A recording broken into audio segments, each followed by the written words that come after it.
Hello guys, and welcome to Weeboom G Plays Terraria. Today, I'm obviously going to be playing this game. Now, I'm going to load up the world. Cue elevator music.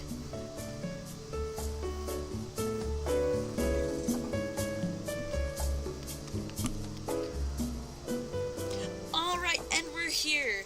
Today, there's a lot to show you guys, so we may as well start small before we get to anything really big.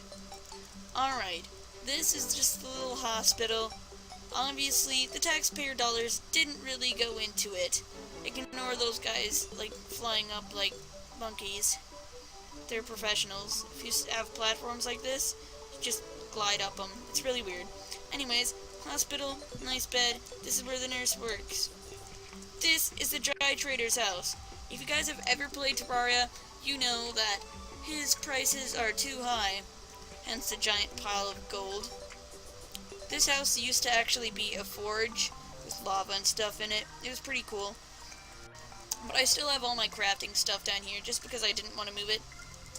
This guy, this little NPC, he's an angler. He wants you as the world name, Errand Monkey. Yeah. So, he gives you weird fishing quests with a whole bunch of weird and interesting fish.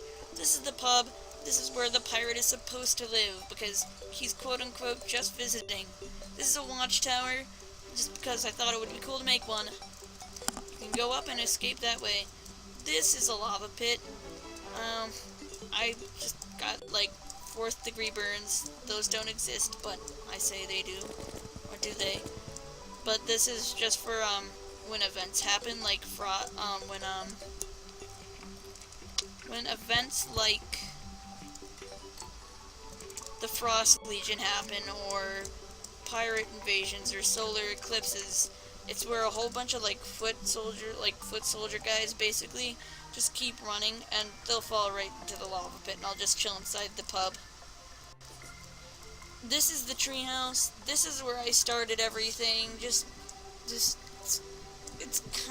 okay, I guess. It's not the best thing I've built. I started in this room, and I steadily worked my way down, going to this room, and then building up.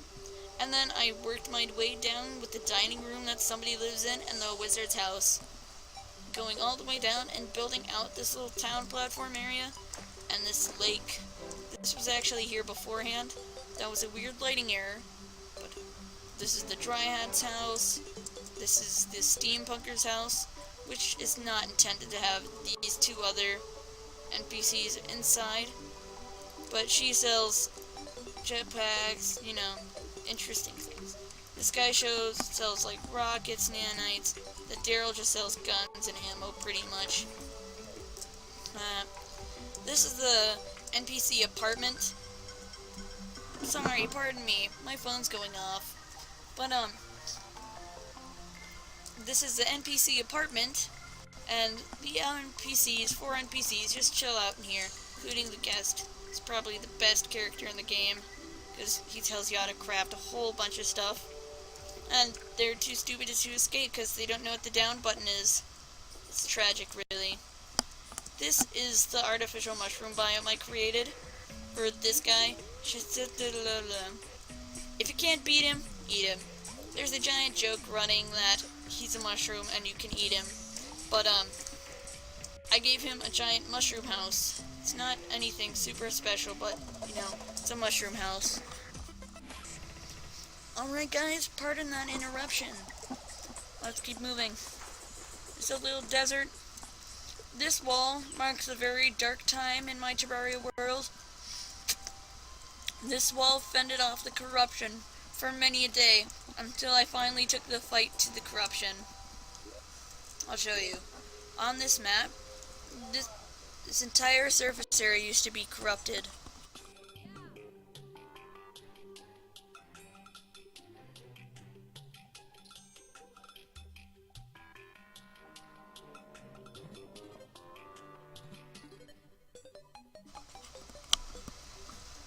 This entire surface area used to be corrupted, and it took a lot of work to just get all the corruption out up until here. All this purple stuff, how the stone is purple, That's corruption. It's a pain in the butt to clean, and it spreads like crazy. Speaking of which, I cleaned this ocean, but now it's slowly spreading back, and I'll have to go back there at some point and clean it all up. Probably today. And then I cleanse this area all the way down to bedrock, and hopefully this area over here is completely clean. That's what I'm hoping anyways. Otherwise, it'll take over the jungle, which is terrifying. But, yeah. This is what kind of work I've done cleansing the corruption. Let's head back and show you the top of the treehouse. This took a while to build, and it's also really interesting. Super cool. You know, it's a hall. It's a grand hall. But this is where the goblin lives. Tinkerer. Start a war over cloth. That's a joke about a crafting recipe. But, this is the Hall of Armor and Weapons, which is currently incomplete, you know, as you can tell. It's open to the elements. Hall of Armor and swords and stuff. Starts all the way from the measly copper armor, and I'm probably going to put some kind of wood armor on this one. But copper armor all the way up until hollowed. There's a number of armors on here that I don't feel like counting, but if you pause the video, you probably can. Do what you want. Feel free to do. Live. That sums about everything up, I believe. If I'm not, I hope I'm not missing anything. Except, oh, this is where the merchant lives. He lives down here with his pool of lava and his squirrel friends, because that's all he needs. And all of his money. But there is one last piece that I've been working on, and I suppose I'll show you it on this video. We'll have to go way down, though. Subterranean lair. It's beneath the pub which the pirate lives in, so that may give you guys some ideas while you're waiting for me, or not waiting for me. You could just skip ahead through the video.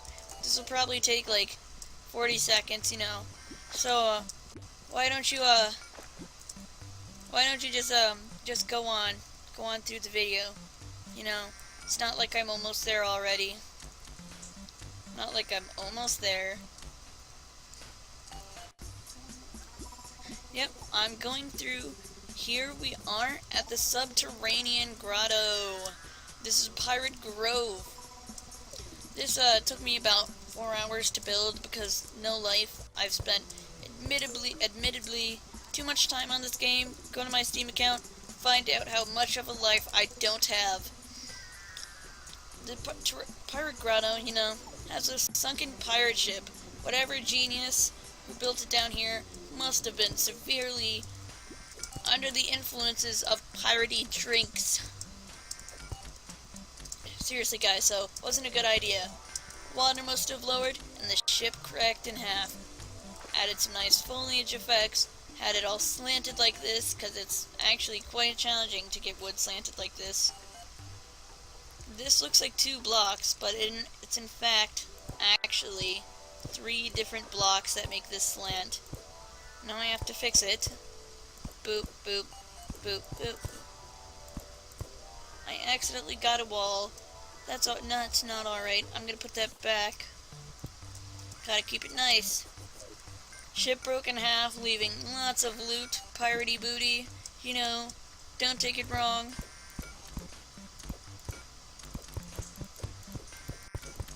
Sorry, I'm severely distracted by what this is. They're bones, gotten by the bone staff that I had to go into the dungeon to get.